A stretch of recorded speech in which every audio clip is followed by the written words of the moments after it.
Action film खुदा हाफिज जहां OTT पर रिलीज हुई थी, इसकी सीक्वल खुदा हाफिज 2 अग्नि परीक्षा जल्द ही सिनेमाघरों में रिलीज होने जा रही है। इस वक्त मेरे साथ मौजूद हैं फिल्म के कलाकार विद्युत जामवाल, शिवालिका ओबेरॉय और फिल्म के निर्देशक फारूक कबीर। तीनों का बहुत बहुत स्वागत है एबीपी न्यूज में। बहुत बहुत शुक्रिया। आपकी खुदा हाफिज फिल्म जो थी ओटीटी पर रिलीज हुई थी और उस वक्त पेंडेमिक का वक्त चल रहा था, समझा जा सकता है कि वो फिल्म क्यों ओटीटी पर रिलीज हुई थी। अब इसका जो सीक्वल है खुदा हाफिज 2 अग्नि परीक्षा जल्दी सिनेमाघरों में आने वाला है, 8 जुलाई को रिलीज होने वाली है। क्या कुछ महसूस कर रहे हैं आप इस वक्त? कितने एक्साइटेड हैं इस फिल्म की रिलीज को लेकर? बड़े पर्दे पर आ रही है। बड़े पर्दे पे देखने का आनंद अलग है। जब हमने खुदा हाफिज रिलीज़ की थी, जैसे आपने कहा, उस समय वही सही था। बट अगर मौका मिले तो थिएटर में कई फिल्में देखना ज़रूरी होती हैं, क्योंकि वहीं पे आपको मज़े आ सकते हैं। और हम बहुत खुश नसीब हैं कि हमारी फिल्म रिलीज़ हो रही है। और एक्साइटेड बहुत ज़्यादा, क्योंकि जो जो कहते थे कि सर थिएटर में देखने का मन है, अब थिएटर में देख पाएंगे। अ, अ, खुदा हाफिज में हमने एक अलग तरह का एक्शन आपका देखा था। ये सीक्वल में हम देख सकते हैं कि एक अलग लेवल पे एक्शन को आप लेकर गए हैं। कितना अलग होगा इस बार अंदाज? एक्शन अवतार ही है, लेकिन कितना अलग होगा आपका अंदाज इस फिल्म में? अक्सर मैं देश के लिए लड़ता हूँ या जानवरों के लिए लड़ता हूँ अपनी फिल्मों में। इस बार अपने बच्चे के लिए लड़ रहा हूँ। और बचपन से सुनता आया हूँ, माँ बाप कहते हैं कि जब तुम बाप बनोगे ना, तब समझोगे कि तुम अपने अपने बच्चे के लिए किसी को मार भी सकते हो, अगर कोई तुम्हारे बच्चे के साथ गलत करे। फिल्म में मैं बाप बना हूँ, और वो सच कहते हैं, माँ बाप से ज़्यादा कोई आपको प्यार नहीं करता है। क्योंकि माँ बाप, अगर आपके बच्चे पे कुछ आँच आ जाए तो आप कुछ भी कर सकते हैं। सो एक्शन बहुत अलग था। शिवालिका, सीक्वल में आपका अंदाज कितना अलग होगा और कितनी एक्साइटेड हैं आप? ये फिल्म थिएटर में रिलीज होने जा रही है, और विद्युत के साथ काम करके कैसा लगा दोबारा? नरगिस का कैरेक्टर इस बार सिर्फ इनोसेंट गर्ल नेक्स्ट डोर का कैरेक्टर नहीं है। जो ट्रॉमा से गुजरी है, उसके बाद वो इंसान थोड़ी सी अलग हो गई है। जब कोई किसी चीज़ से गुजरता है, आप फिर से वही सेम चीज़ नहीं बन जाते हो। आप थोड़े चेंजेस आते हैं, एक्सपीरियंस आता है। आप चीज़ों को बहुत अलग तरीके से देखते हो। तो इस बार नरगिस में काफ़ी इंटेंसिटी है, लेयर्ड है। यहाँ पे हम मेंटल हेल्थ इश्यूज़ के बारे में बात कर रहे हैं, सोशल इश्यूज़ है, we talk about adoption, relationship between a husband and wife after such a big trauma in Nargis's life. तो बहुत important है ये sequel. um, we're putting light on a lot of social issues, I feel, and the audiences need to watch it. It's actually need of the hour. Tough था portray करने के लिए, क्योंकि मैंने शायद ही थोड़ी भी तकलीफ सही होगी लाइफ में। विद्युत के साथ काम करके it's been a pleasure. This guy is strength, he is a support system. कुछ गलत कर रहे हो तो आपको बताएगा कि ये अच्छा नहीं किया, अभी ठीक कर लो, दूसरा टेक कर सकते हैं। So he super experienced, I look up to him, his journey has been difficult and it gives me hope. काम के प्रति तो बहुत ही संजीदा है विद्युत, बहुत सीरियस रहते हैं। क्या रियल लाइफ में भी इतने सीरियस हैं, या हंसाते रहते हैं, या सेंस ऑफ ह्यूमर दिखाते रहते हैं? कुछ बताएंगे इनके बारे में? ये देखिए नहीं नहीं मैं खतरनाक टाइप का आदमी हूँ। नहीं नहीं नहीं, बिल्कुल नहीं। मुझे लगता है कि जैसे वो ऑन स्क्रीन दिखते हैं, वैसे वो रियल लाइफ में हैं, अगर आप उनको वैसे पुश करो तो but otherwise he is an amazing human being. कोई भी आके विद्युत से बात कर सकता है and he will be so nice to them. He is very real. ज़्यादा ही नहीं तारीफ कर दी आपकी। सच्चाई ज़्यादा कभी नहीं हो सकती है। सच्चाई तो जितनी ज़्यादा बताई जाए अच्छा है। मैं ये भी जानना चाहूँगा कि शूटिंग के दौरान एक्टर्स जो होते हैं संजीदा तो होते ही हैं, लेकिन ऐसे बहुत सारे यादगार इंसिडेंट भी होते हैं सेट पर। आपके साथ क्या कुछ खास रहा जो आप हमारे साथ शेयर करना चाहेंगे? कुछ खास बातें बताना चाहेंगे शूटिंग के दौरान की? अग्नि परीक्षा की सबसे मज़ेदार बात और अलग बात यह है कि हम बात कर रहे हैं रेप विक्टिम्स के बारे में, क्योंकि पहले भाग में मेरी बीवी का बलात्कार हुआ था। दूसरा भाग भी तभी बना क्योंकि हीरो वापस अपनी बीवी को ले आया, जो रियलिटी में भी जो कैरेक्टर है वो अपनी वाइफ को लेके आया था। दूसरे भाग में फारूक कबीर ने जब कहानी लिखी, उन्होंने मुझे बोला कि विद्युत हैप्पी एंडिंग तो होगी, पब्लिक खुश, सब कुछ सही है, बट क्या रियल में ये दोनों कपल खुश हैं? क्या इनकी लाइफ वैसी ही है जैसे शिवालिका कह रही थी? अगर आपके साथ कुछ हादसा हो जाए, आप वही इंसान रह ही नहीं सकते हैं। क्या एक कपल वैसा रहेगा? और अगर उनके बीच में एक बच्चा आ जाए तो क्या उस बच्चे की अच्छी परवरिश हो पाएगी? सो बहुत अच्छे मुद्दे उठाए गए इस फिल्म में, एंड आई थिंक यही बात थी कि मैं बहुत एक्साइटेड था कि अग्नि परीक्षा करनी है। और मेरा सवाल ये था कि सेट के दौरान की कुछ खास नहीं, वही बता रहा यादें। हूँ, एक्सपीरियंस ये इस माहौल में रहना ही इतना अलग है जहाँ पे हमने देखा नहीं है। मैंने घर में नहीं देखा कि मेरे माँ बाप इतने परेशान हैं एक दूसरे से कि एक दूसरे के आसपास नहीं आ सकते हैं। क्योंकि पहली फिल्म में समीर अपनी बीवी को वापस लेके आता है, बलात्कार हुआ, वापस लाया। Is the relationship the same? क्या दोनों एक दूसरे को वैसे ही देखते हैं? उन मुद्दों पे हमने बात की। क्या बच्चा अगर आपके बीच, तो ये माहौल में इतना ज्यादा थे, हम लोग इसी बारे में बात करते थे। अरे आज रेप हो गया, न्यूज में पढ़ा है हमने। अरे अभी भी हो रहे हैं रेप।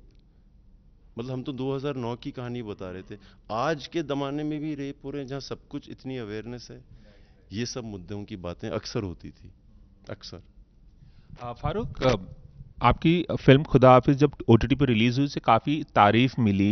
ये ख्याल कब आया आपको कि इसकी सीक्वल भी होनी चाहिए? जब आप पहली फिल्म बना रहे थे तभी ये ख्याल आ गया था, या फिल्म को अच्छा रिस्पांस मिला उसके बाद आपने इसे कैरी फॉरवर्ड करने के बारे में सोचा? जी, मुझे नहीं लगता हम कोई भी इतने ओवर कॉन्फिडेंट थे कि हम पहली फिल्म बनाते वक्त ये सोच लेंगे कि हम टू बना रहे हैं। हम तीनों में से कोई भी, या हमारे प्रोड्यूसर जो हैं कुमार जी, सब प्रैक्टिकल लोग हैं। हम लोग रियलिटी में जीते हैं, ककून में नहीं है अपने के। वो मेंढक के लिए उसका कुआं ही जो होता है, पूरी पृथ्वी और पूरा अंतरिक्ष वही होता है, तो वैसा नहीं है। कामयाबी मिली, ऑडियंस ने प्यार दिया विद्युत को, शिवालिका को, फिल्म को। उसी की वजह से फिर जैसा विद्युत ने कहा कि जब जब एक औरत का कहीं भी पूरी दुनिया में कहीं भी शोषण होता है या रेप होता है, तो उसका असर उसके पूरे ख़ानदान पे होता है। तो वो असर हमको देखने मिलता है इस कपल के बीच में, और यही बात है जिसके लिए हम लोग हमेशा बहुत भावुक हो जाते हैं। मतलब विद्युत भी खुद, जब भी हम कोई रेप की न्यूज़ खबर पढ़ते हैं अखबार में, टीवी पे, तो बड़ा बड़ा गुस्सा आता है, बड़ा गुस्सा आता है कि ये ऐसा क्यों, जिस जिस मुल्क में, जिस देश में इतनी सारी देवियों की पूजा होती है, तो वहाँ क्यों जब रेप का सवाल आता है, क्यों हम वो इज्जत सोसाइटी एज लार्ज नहीं प्रोटेक्ट कर पाती है औरतों को, इतना ज़्यादा क्यों होता है। तो आई थिंक वो मुद्दा पूरे देश का ही मुद्दा है, ये ऐसा नहीं है इस फिल्म का है, ये आपका मुद्दा है, हमारा मुद्दा है, हम सब, ये हम, हमारा देश है, हमारे देश का मुद्दा है। तो आई थिंक वो मुद्दे पे बहुत स्ट्रांगली, आई थिंक वही चीज़ ने विद्युत को इंस्पायर भी किया है। जिस किस्म का उनका कैरेक्टर है, वो बहुत अलग एक छवि बन के आई है, क्योंकि अंदर वो भाव इनमें भी है कि ये जब होता है तो बड़ा गुस्सा आता है। इस फिल्म की शूटिंग इजिप्ट में भी हुई, अगर मैं गलत नहीं हूं तो। वहाँ पे शूटिंग करने का एक्सपीरियंस कैसा था आप दोनों का? क्या कुछ एक्सप्लोर किया आप लोगों ने शूटिंग के अलावा भी? क्योंकि जब हम फॉरेन में होते हैं या कहीं बाहर जाते हैं तो वहाँ का खाना, वहाँ का कल्चर, वहाँ वहाँ की जो ब्यूटीफुल लोकेशंस है उसे एक्सप्लोर करते हैं। आप लोगों ने क्या कुछ एक्सप्लोर किया? वो सब तो किया ही किया, खाया, घूमे, वो सब तो किया जो करना चाहिए। बट हम लोगों के दिमाग में एक बात पक्की थी। जब हमने इजिप्ट सरकार से परमिशन ली थी, उनको लगा कि एक आके रोमांटिक गाना होगा, हिंदुस्तान से ऐसा होता है अक्सर। हाँ, बहुत सारे गाने फिल्माए गए वहाँ पर। जी, और बहुत सुंदर शूट किए हैं। सो उन्होंने बोला कि नो प्रॉब्लम, सो फारूक ने बोला नहीं, मेरा मकसद ये है कि जब हिंदुस्तानी कभी भी देखे इजिप्ट को तो उनको खुदा हाफिज याद आए कि किस तरह से शूट की गई है. We will show Egypt in a way nobody has seen. आप नहीं भी गए हैं तो आपको लगेगा मैं होके आया हूँ वहाँ से. और आई थिंक वहाँ पे कमाल किया है हम लोगों ने. जिस तरह से आज तक मुझे नहीं लगता दुनिया में कभी फिल्म बनी है जहाँ पे पिरामिड्स में एक्शन हुआ है, और वो भी इस पैमाने का. मैं बहुत गर्व के साथ कह सकता हूँ कि पूरी दुनिया बोलेगी अरे वाह, हिंदुस्तान से एक फिल्म आई है जो इजिप्ट में शूटी है, वो भी पिरामिड्स के पास, और कमाल एक्शन की. तो ये अपने आप में बहुत अनोखी बात है कि पिरामिड्स को, इजिप्ट की पिरामिड्स को सिर्फ खूबसूरती के लिए इस्तेमाल नहीं किया गया है, बतौर एक लोकेशन के तौर पर जहां पर सारा एक्शन हो रहा है. जी, एक अच्छा तरीका है वो शहर दिखाने का भी, और जो कहानी है वो रिवॉल्व भी उसी टेरेन में होती है. सो सब कुछ सही था. शिवालिका, आप क्या कुछ कहना चाहेंगी? आपको मौका मिला होगा घूमने का वहां पर? नहीं, फारूक सर मुझे मौका नहीं दे रहे हैं. अच्छा, कहानी में आपको नहीं जाने मिलता है? अच्छा, फारूक सर नहीं दे रहे हैं मुझे. इतना अफसोस है आपको इजिप्ट नहीं जाने का. बहुत. विद्युत ने मुझे वहां से मैसेज भी किया था, बोला था कि हम ये खा रहे हैं, और पिक्चर्स भेजी थी, और मुझे फुल फोमो फील हुआ है. क्या क्या खा रहे थे आप, और कौन कौन सी पिक्चर्स भेजी जिससे उन्हें बहुत जेलसी हो गई? इस समय तो मुझे याद नहीं, मगर मोटिव यही था कि जलन होनी चाहिए. हम यहाँ पे मिट्टी खा रहे हैं, जमीन में घुस गए हैं, होनी चाहिए जलन थोड़ी. क्या क्या तस्वीरें भेजी थी और क्या क्या इंफॉर्मेशन वहां से आ रही थी कि कितने एंजॉय कर रहे हैं वहां पर? मुझे इंजॉयमेंट का तो पता चल गया था, लेकिन मुझे ये नहीं पता था कि पिरामिड्स के पास शूट हो रहा है. तो ये मुझे तभी पता चला जब मैंने पिक्चर्स देखी. मैं बोला ये जगह पे तो मुझे जाना था कोविड के पहले से. तो वो मिसिंग था. देन मुझे उन्होंने बोला कि Farooq sir, you are being missed here. मैं बोला I wish I was there. Farooq sir will write a new film and make sure that I go to such a location and shoot there. वहाँ पे travel करना बहुत अलग होता है, और वहाँ पे जाके शूट करना बहुत अलग होता है.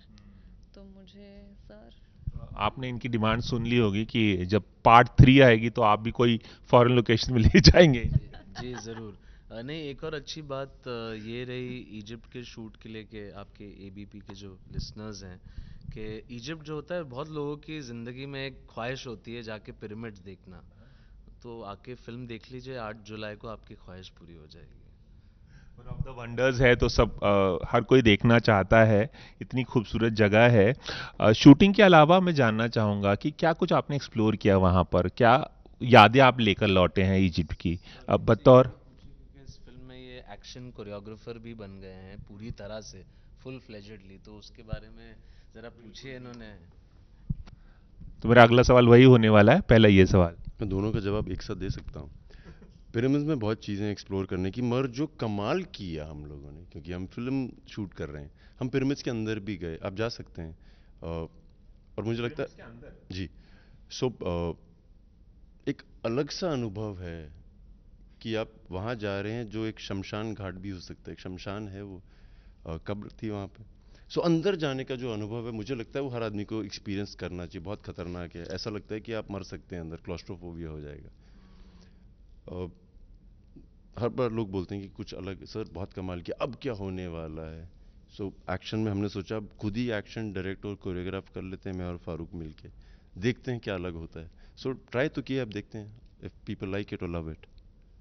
तो कितना डिफिकल्ट था आपके लिए खुद ही एक्शन को कोरियोग्राफ भी करना, और खुद ही, क्योंकि आप अपने एक्शन सारे खुद ही करते हैं, चाहे वो भले ही खतरनाक स्टंट हो, कितना मुश्किल था आपके लिए कि कोरियोग्राफ भी करना और एक्ट भी करना? मैं कमांडो 1 से ही ये काम कर रहा हूँ. मैंने फोर्स में भी कोरियोग्राफ किया था अपना एक्शन सीक्वेंस. हर बार करता हूँ, बट इस बार थोड़ा इसलिए मुश्किल था कि तुम ही कर रहे हो, कोई आसपास नहीं है तुम्हें सपोर्ट देने के लिए. फारूक का भी, विद्युत जामवाल. सो वो एक अलग सा अनुभव था कि अरे अभी कुछ नहीं है, अच्छा चलो कमाल करते हैं. सो एक अलग एक्सपीरियंस था वो. इस बार तो मैं भी इनकी शक्ल देख रहा था कि अच्छा विद्युत नेक्स्ट क्या होगा बताओ, कैमरा लेके. तो विद्युत बोल रहा है हाँ हाँ ठहरो बता रहा हूँ, ठहरो जरा सब्र रखो बता रहा हूँ. कभी डर लगता है आपको खतरनाक जब स्टंट करते हैं? हालांकि आप पिछले 10 साल से करते आ रहे हैं, तमाम फिल्मों में एक्शन करते आ रहे हैं. कहीं कभी डर लगता है कि कुछ गलत ना हो जाए, something should not go wrong, कभी ये ख्याल आता है जहन में? क्योंकि हम सब अपनी ज़िंदगी में भले ही बहादुर हों, लेकिन कभी ना कभी हमें डर ज़रूर लगता है। नहीं, मेरे पास उसका उपाय है, क्योंकि मुझे तो एक्सपीरियंस हो गया ना 11 साल से डरने का। सो मेरी मम्मी बैठी होती हैं, जब तक मेरा स्टंट हो रहा होता है 8 घंटे 60 घंटे, मेरी मम्मी का फ़ोन नहीं उठा, मेरी मम्मी को कोई बात नहीं कर सकता, क्योंकि वो पूजा कर रही होती हैं। सो डर लग रहा होता है, मगर यकीन होता है कि वो पूजा काम कर देगी, और अभी तक तो काम कर ही रही है। आपको भी फिल्म में एक्शन करने का कुछ मौका मिला है? कुछ करवाया है आपसे विद्युत ने? नहीं, अभी तक तो नहीं, लेकिन आई थिंक विद्युत तो इतना अच्छा एक्शन करते हैं तो मुझे करने की ज़रूरत नहीं है। विद्युत जैसा इंसान अगर मुझे प्रोटेक्ट कर रहा है मूवी में, मुझे करने की ज़रूरत ही नहीं है। नहीं, लेटे हुए हैं कि हाँ भी हो गया, मुझे ले जाओ यहाँ से।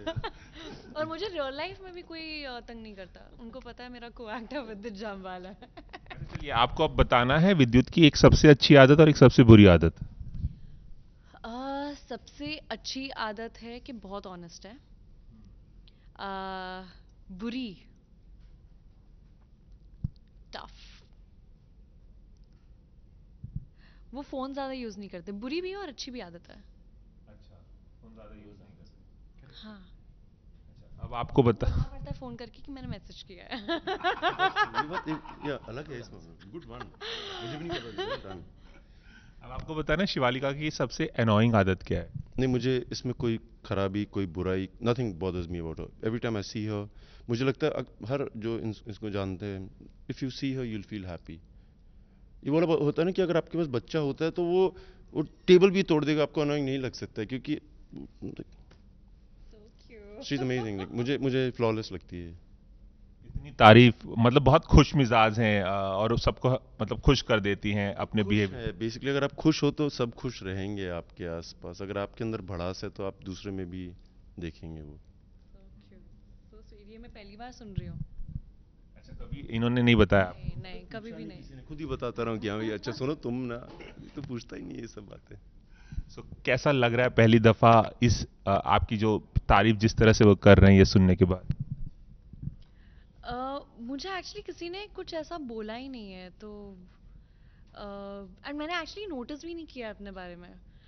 मैं actually internally I think happy हूँ, which is why I feel that he feels that energies transfer, so I am happy about it. Thank you. आपसे एक सवाल पूछना चाहूँगा कि बतौर डायरेक्टर और एक्टर विद्युत और आपकी जो जोड़ी बन गई है, क्या नेक्स्ट फिल्म भी इन्हीं के साथ प्लान कर रहे हैं? और वो फिल्म क्या होगी? क्या इसका एक और सीक्वल होगी, थ्रीक्वल होगी, या कोई और फिल्म बनाने के बारे में सोच रहे हैं? क्या कुछ बताना चाहेंगे? बहुत सारे सवाल हैं आपके। नेक्स्ट फिल्म जी विद्युत जामवाल के साथ बनाने में मैं इंटरेस्टेड हूँ, और ऐसा कुछ अभी ऐसा सोचा नहीं है कि क्या होगी और क्या नहीं होगी। कुछ चीज़ें हम लोग बस बात करते रहते हैं, वो नेचुरली ऑर्गेनिकली हो जानी चाहिए, बस ऐसे। शिवालिका इस वक्त सोच रही है कि मैं फॉरेन लोकेशन में इस बार जरूर जाऊंगी। बिल्कुल बिल्कुल बिल्कुल। क्या विद्युत, इस इंटरव्यू का अंत आप फिल्म के एक फेवरेट डायलॉग से करना चाहेंगे? आपका फेवरेट डायलॉग सुनाना चाहेंगे? मुझे मेरी बेटी चाहिए बस, 8 जुलाई को आ जाना, मिल जाएगी। चलिए, एबीपी न्यूज़ से खास बातचीत करने के लिए विद्युत, शिवालिका और फारूक, आप तीनों का बहुत बहुत शुक्रिया and all the best for this movie. Thank you so much. Thank you. Cameraman Vijay Desai के साथ रवि जैन, एबीपी न्यूज़, मुंबई।